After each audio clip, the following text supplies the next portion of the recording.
The following is a Comfortably Zoned Radio Network production.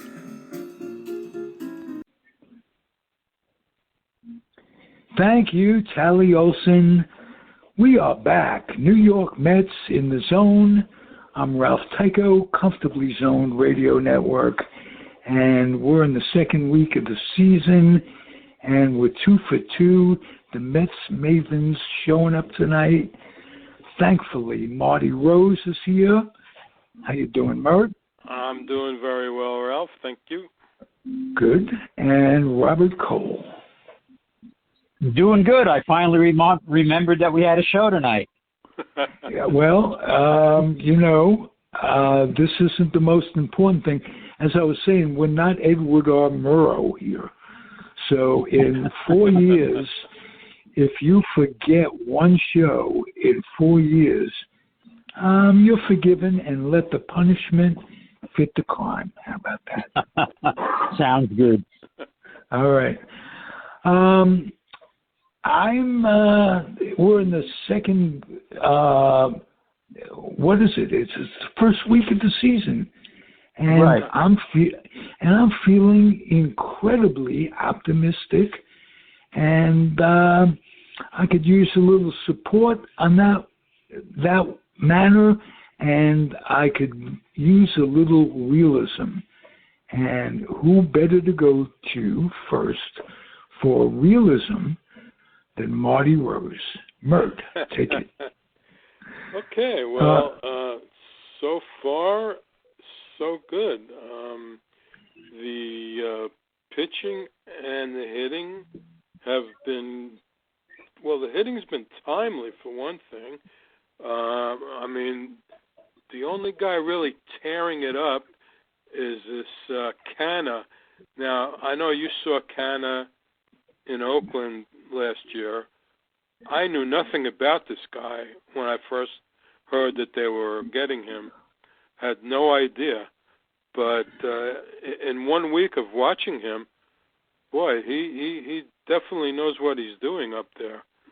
Yep. Well, I liked him last year, and I was reluctant. We talked about it jokingly to be too enthusiastic because of former A's Lowry, who came here and did jack shit, really. And there was one or two others that, if not Canseco himself, not Canseco, you know who I mean,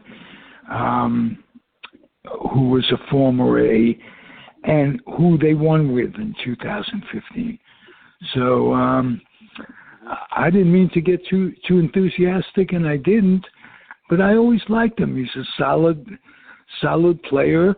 He did more platooning in Oakland than anything else, but he won a job, and he won a job both in Oakland. He was a full-time player for a while, and here he's a role player, and we need role players. He's a good one. Yeah, the new guys in the lineup, Marty and Escobar, these guys are solid ball players. Yeah, they are. We didn't have this before. This solid at every position, and right. And the pitching, everybody. Okay, Walker looks like maybe he's got another knee problem because he only pitched, 2 innings, a couple of innings tonight. But Carrasco yesterday, very good.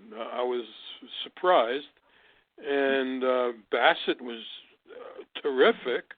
And we, no worry and about Scherzer. McGill, and to say nothing of McGill, who was absolutely stunning.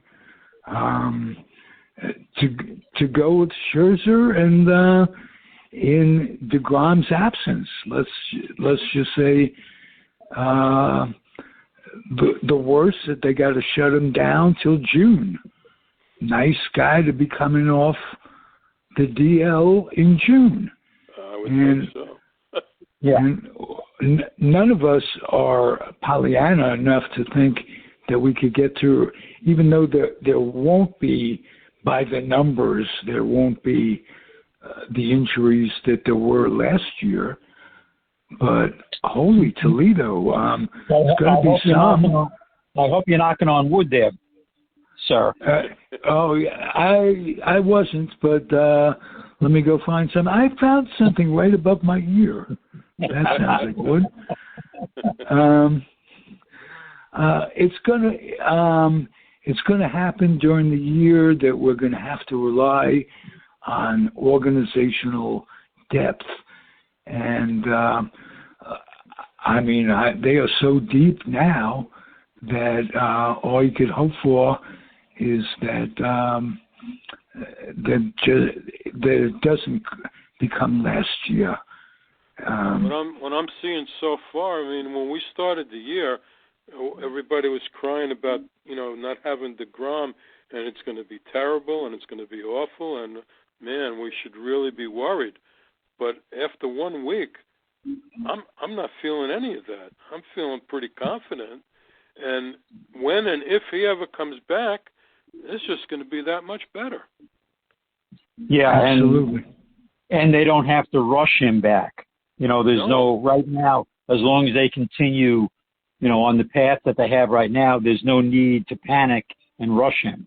So, that's a good thing as well. And besides what we're seeing, in the major leagues, they have some really good young players in the minor leagues too. Okay, that are very exciting to keep an eye on. And one of them who is especially good is a catcher. And I've always said that having too many catchers isn't going to hurt you. And having a guy coming up who's potential of being a really good major league ball player at the catcher position makes me feel good about the future. Yeah, and I've been following him. Francisco Alvarez. In his first few games, he's just hitting the ball like crazy. A very long home run, a couple of long doubles. The guy can hit. So, and someone like that could force the issue to the majors when he can't be denied, even though he's young and even though he's a developer. It wouldn't be this year, but it could be very soon, because the way the minors are set up today, it's boom, boom, boom, get you there. And because once they get there, they're treated like chattel anyway. They're replaceable by the next set of prospects, according to management, who treat players like shit. That's just my opinion. What about Conforto, guys? He's still looking for a place to play. Could that end up being the Mets, just to provide some? I saw McNeil in right field yesterday. He is a good, versatile player, but that's the last place I'd like to see him. No, it was just for the day or whatever. But you can't have too much depth, and I think Conforto may come cheaply and have indeed something to prove. Is that a possibility? It's always a possibility. Personally, I don't think so. My opinion is I don't think so. Okay. Yeah. I don't think it's going to happen either. It would have happened by now. All right. But, you turned down $18 million for a year. I don't know what he was thinking, or Boris was thinking, but he's just not that good. Not for $18 million. No. I don't know how he could have turned that down. Okay. How do you think Epler's doing? Is there any mistakes that you could see that he's made, or things that you wish he would have done differently, Robert? No, I mean he's doing what he can do.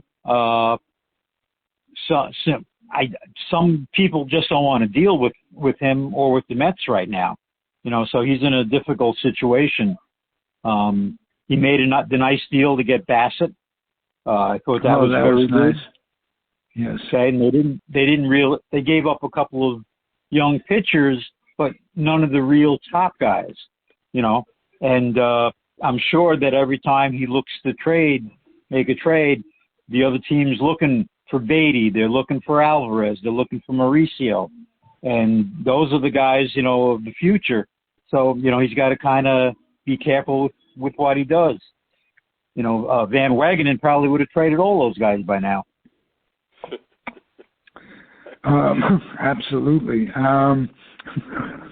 Yes, that's a good nickname. And the two guys he designated for assignment, nobody even picked up. Blankenhorn and Yamamoto, nobody wanted them anyway. So now they're back in Syracuse. Right. Now they're back as depth. So. Yeah. So he's making the right moves. You know what I like? Oh, go ahead. Sorry. No, I was just going to say, and the deal that he just made with Castro, to get a lefty relief pitcher, so far looks good. He looked good the other night. Looks good for the Yankees too. It's what used to be called a good deal for both teams. You don't have to win. You just got to tie and balance out your roster. They needed a lefty, and they got him. Or they needed a righty, and they got him, and we could use a lefty. And I know that the front offices are in competition, but not the baseball part of it. And it's always nice to see a good deal being made. And speaking of the Yankees, they look better than I thought they'd look. Gallows, just off the top of my head, Gallows hitting well. And you know what? I enjoy listening to the old couple on the air, the announcers. Omar Carter. It's just they are something to relieve the day. Very different, and but every now and again they'll come up with something that's good. But I heard her say 3 times in the end, "Well, I'd like to tell you about that, but I don't have the stat sheet."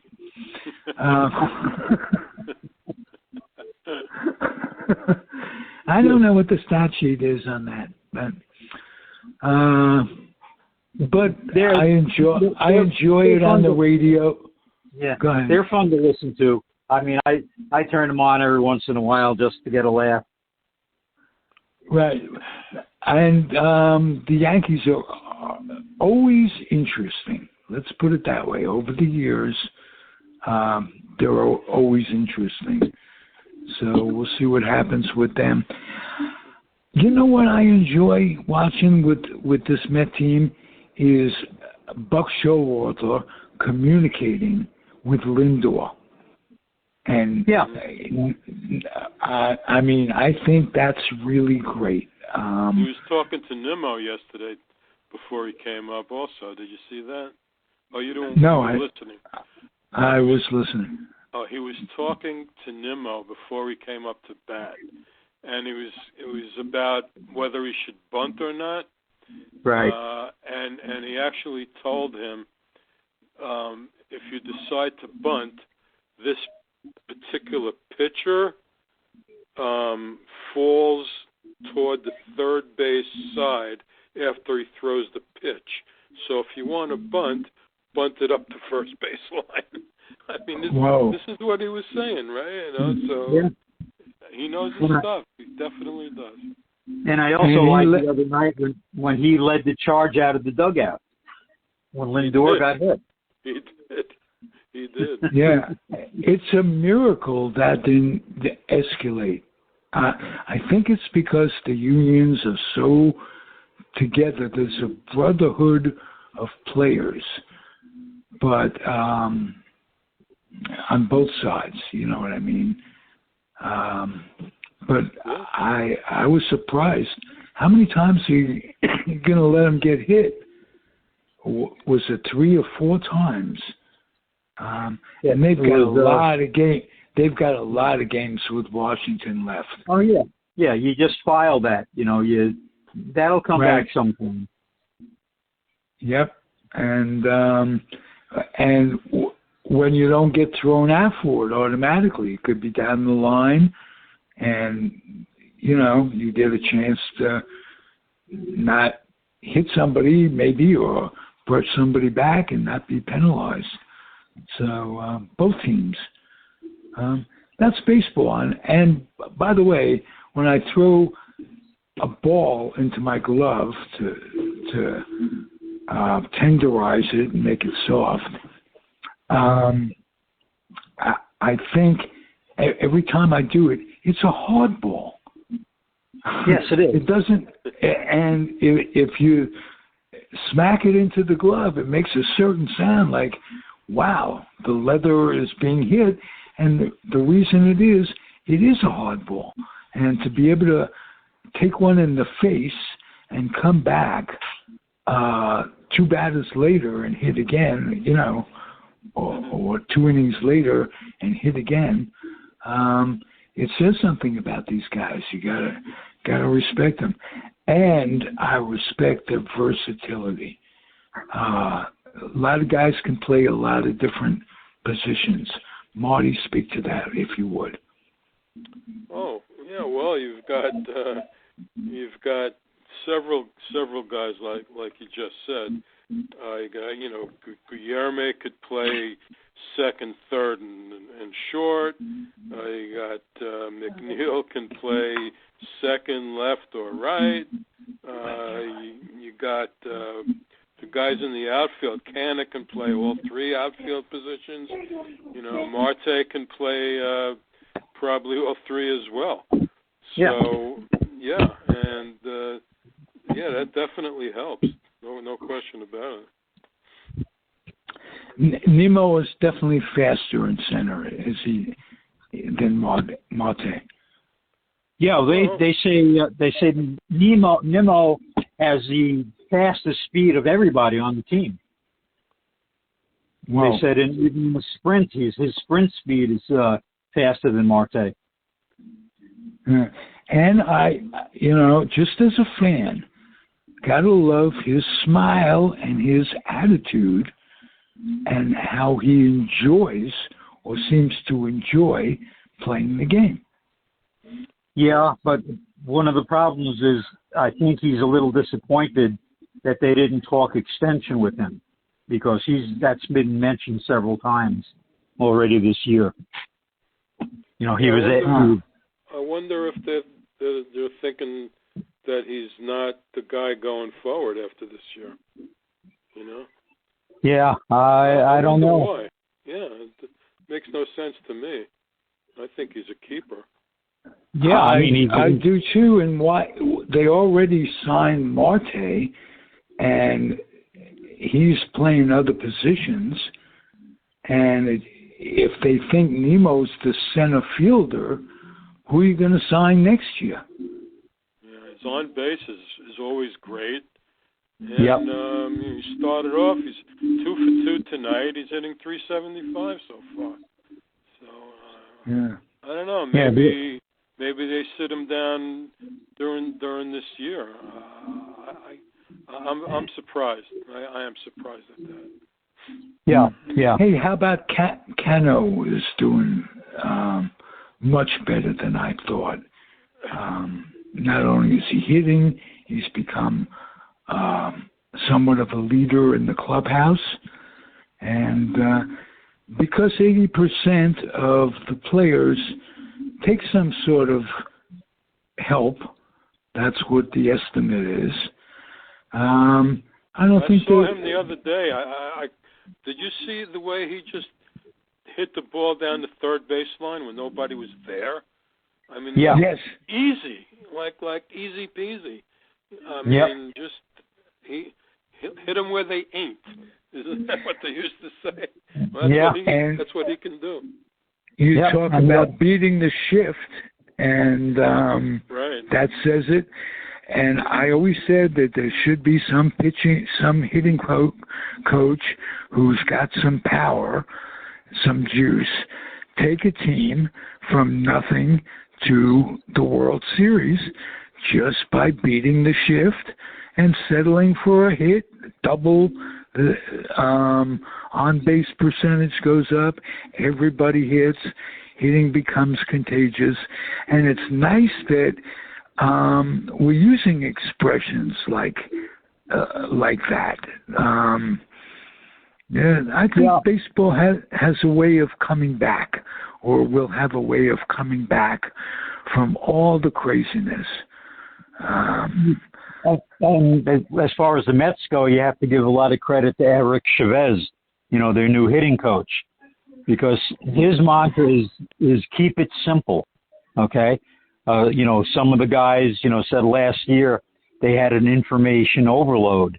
And this year, McNeil especially said he did much too much thinking last year. And so far, McNeil's hitting well. Most of the guys are hitting well. And it seems to be a good approach so far. Yeah, I think that Buck also is not overplaying anybody. He's getting everybody playing time early. Yes.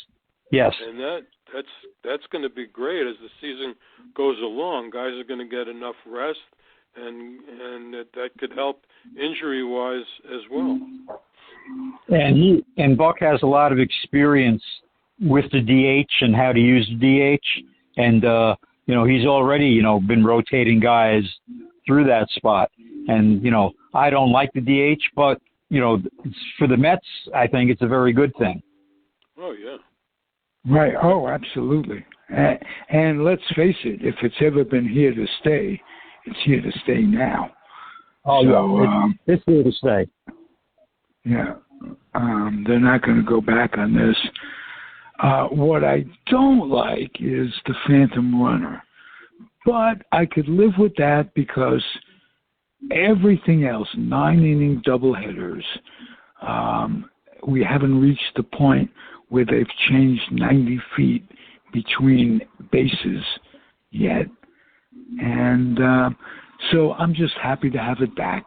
And so you like the Manfred man? Not really. I will reserve my opinion to see whether or not I get some sort of break in announcing in 70. They want me to be an announcer, but wait a minute, they found out that I thought he was a piece of shit.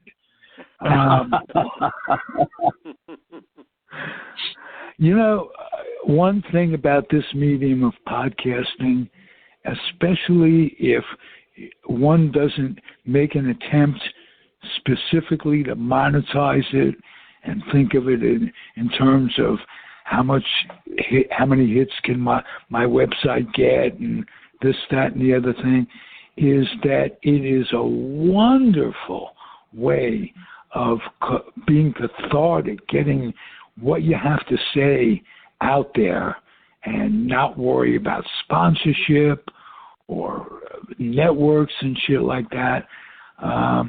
There was a reason I never could have held a job like that over the years. But having this venue has been incredibly great.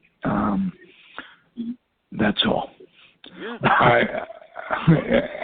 And not just for me, for everybody on, all the participants in Comfortably Zone who want to say something, they can. The Blumpkins,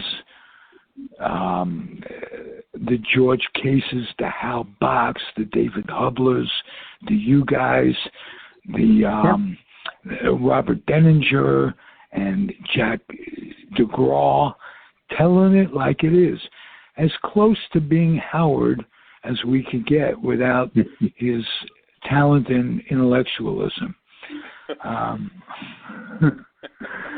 Speaking for myself. Anyway, anything that either of you would like to cover and talk about?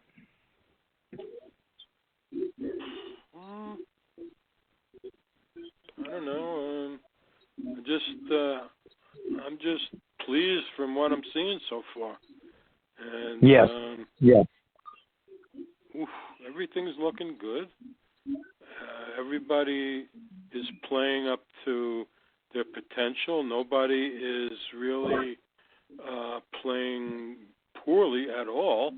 Whoever seems to get called on is doing the job. Yeah. You know. Yep. So, yep. You know, if the pitching falters, and they have to, for one reason or another, package guys to get more pitching, they certainly have some talent if it comes to that. Well, if it does, sure. Yeah. But that's where the GM, Epler's going to make his money because he's got to weigh things. Sometimes you pick up a guy and then he doesn't want to sign with you next year. And you really have to do your homework.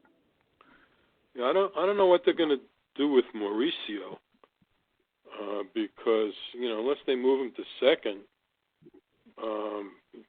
Lindor's going to be here for a long time. Right. Well, yeah. Well, they could move him to second. They could also move him to the outfield. He's a big kid. He's young, and he's still going to fill out. He's still getting bigger. So I have a feeling there'll be a position change in his future. Well, he's got another year. Yeah. They'll probably move him up to Syracuse at some point, but maybe not till next year. I don't know. It's no rush. Yeah. They have an old journeyman playing short at Syracuse right now, Reynolds. So, the spot is there if they want to move him up there. One of the other things is, they have two guys that are, third basemen, Vientos and Beatty.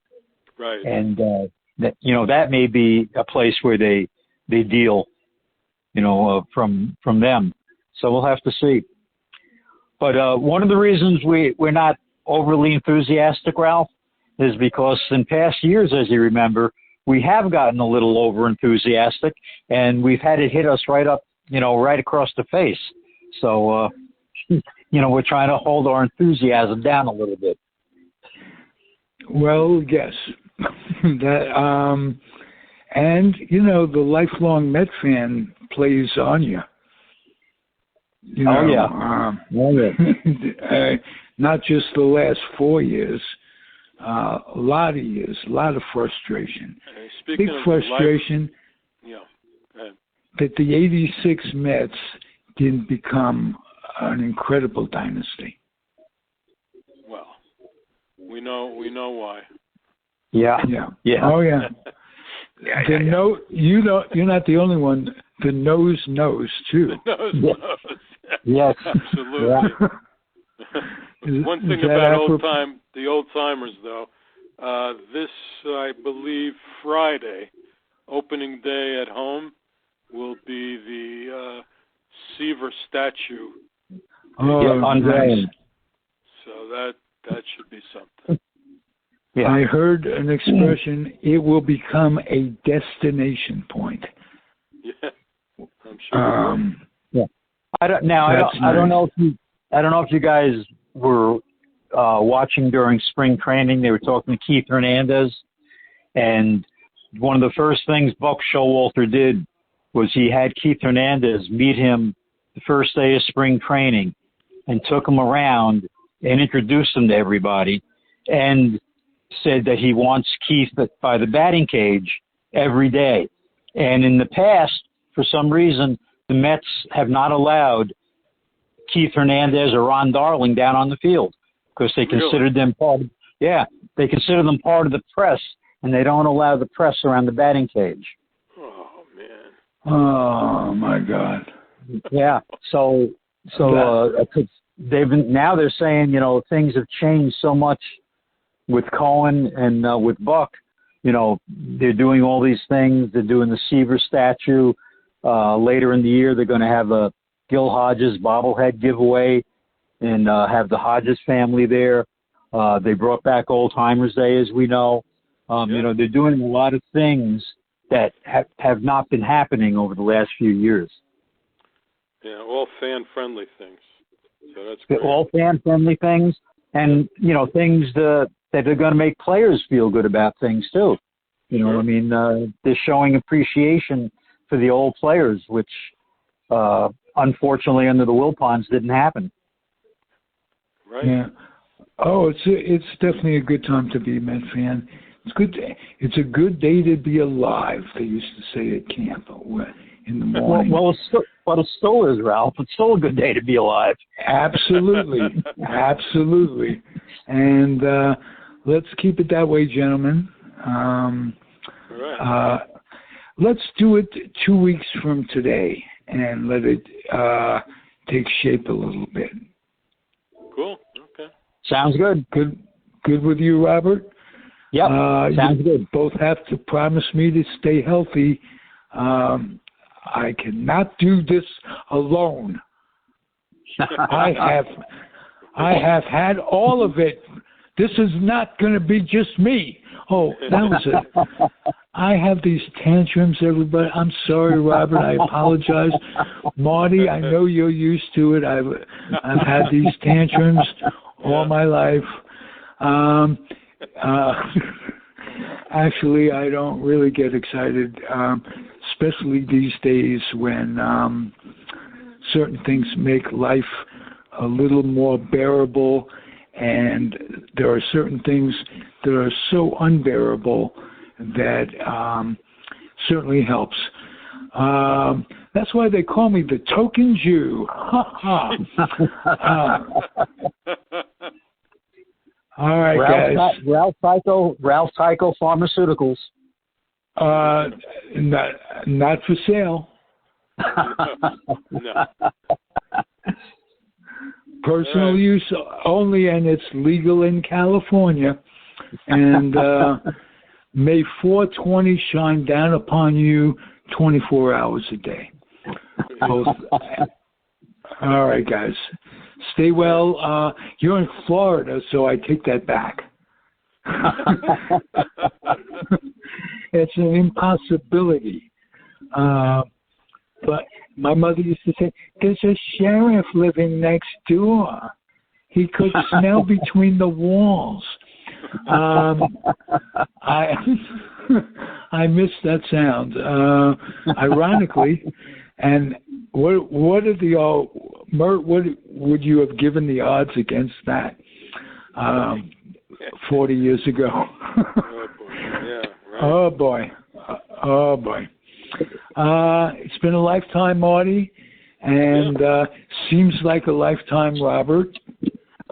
Little humor seems like that would be humor, but you know how much you know how much I love your company both, and we'll do it again soon.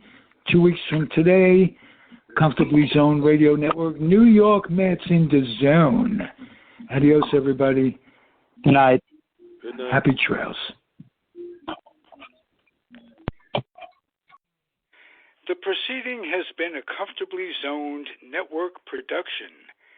You are advised to keep your dreams wet, your humor dry, your children and grandchildren out of military recruiting offices and off the laps of clerics who wear dresses. Thank you for listening, everyone. Happy trails.